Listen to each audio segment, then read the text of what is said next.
Nakita niyo naman yung pasa sa braso ng anak ko.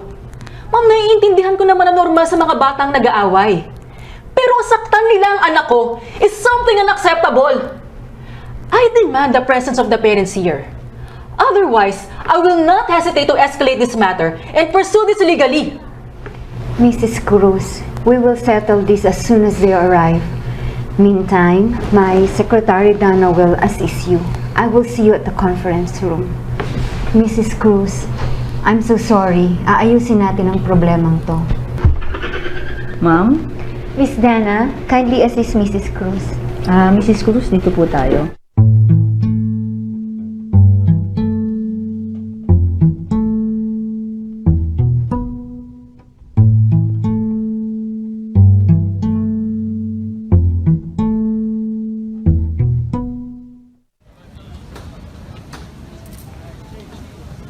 Diba?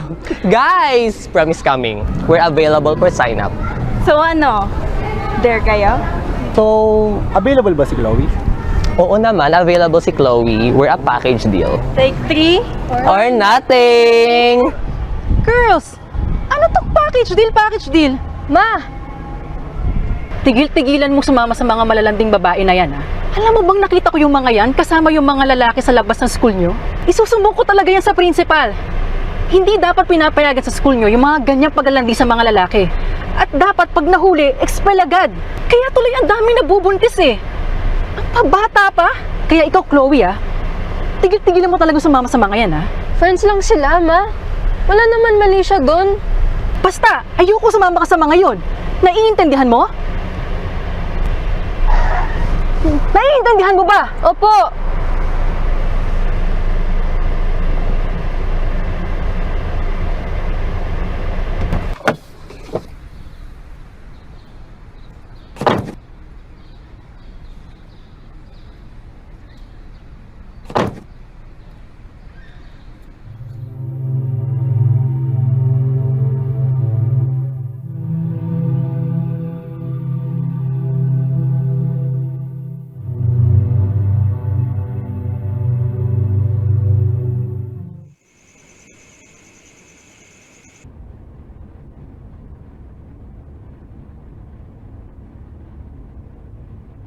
Anong oras na? Chloe, di ba alam mo naman na ayokong umuwi ka na ganitong oras? Ma, tinapos lang namin yung project kila Jenny. But you can do your project remotely. Ma, sira yung PC ni Jenny, so ginamit namin yung laptop ko. Tsaka yung files, nasa kanya. Kaya need ko talaga pumunta. Need ko pa ba magpaliwanag na magpaliwanag? Wala ka bang tiwala sa akin? Sumasagot ka na ngayon? Sobra na to, May. Di niyo po ako singtapang pero I was never a weakling. Hanggang kailan niyo pa ba ako ikukulong, ma? Sakal na po ako. Lahat na lang inaway mo. Bata pa ako, ganyan ka na. Wala ba kayong kinatatakutan?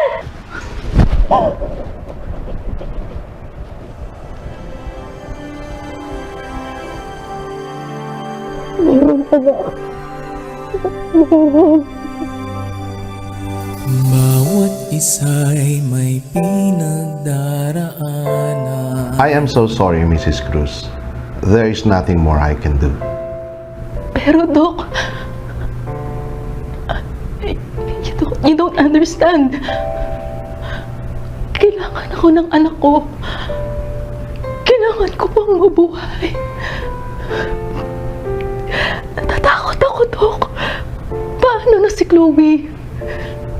Ang pinakamabuti siguro nating magawa, humingi tayo ng awa sa Diyos. Siya lang ang tanging nakakaalam kung ano ang pinakamabuti sa atin. Ang may papayo ko sa iyo, magpakalakas ka. Magdalang tapang ka sa iyong puso. Sapagkat kagaya ko, nawala ang takot ko nang magkaroon ako ng pag-asa sa Diyos. Doc, hindi ako person of faith. Nakikiusap ako sa iyo, Doc. Tulungan mo ako magmakaawa sa Diyos na paginingin niya ako alang-alang sa anak ko. Sa naniniwala sa Kanya at may takot, walang imposible sa Diyos sa ating mga kahilingan. But I don't want to give you false hope. Sundin natin kung ano ang Kanyang kalooban. Kung papaanong ang maya ay hindi mahuhulog basta sa lupa kung hindi ipahihintulot ng Diyos. Humingi tayo ng awa sa Kanya. At lahat ng ito ay makabubuti sa iyo, lalo na sa iyong anak.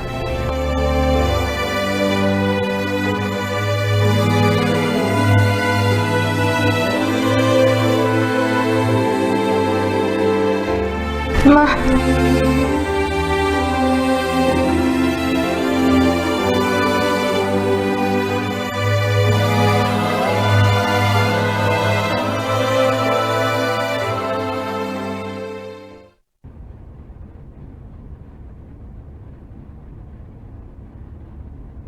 Ma, I have good news for you. I got a scholarship abroad. So proud of you, anak. And I have faith that you will soar high sa awat tulong ng Panginoon. Lagi kang mananalangin sa Diyos, anak, ha? At huwag mo kakalimutan lahat ng mga payo ko sa'yo. How can I forget? Paulit-ulit mo yan sinasabi for the past 18 years of my life. Laban lang, mag-aaral ng mabuti, don't get distracted, wag hihinto, at eto, God granted us our prayers.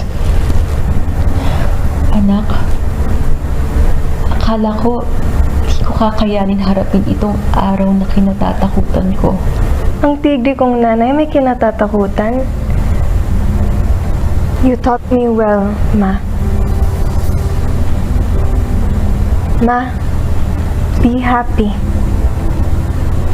Always. Ang mga pangamba ay agad na naibsan dahil sa pag-asa di kami iiwan.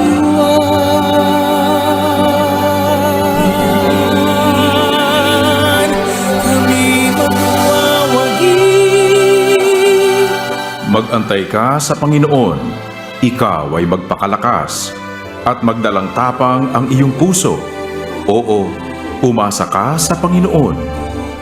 Awit 27:14. Hindi baga ipinagbibili ng isang beles ang dalawang maya, at kahit isa sa kanila'y hindi mahuhulog sa lupa, kung hindi pa hintulot ng inyong Ama? Datapwat maging ang mga buhok ng inyong ulo ay pawang bilang na lahat. Huwag nga kayong mga takot. Kayo'y lalong mahalaga kaysa maraming maya. Mateo 10:29-31.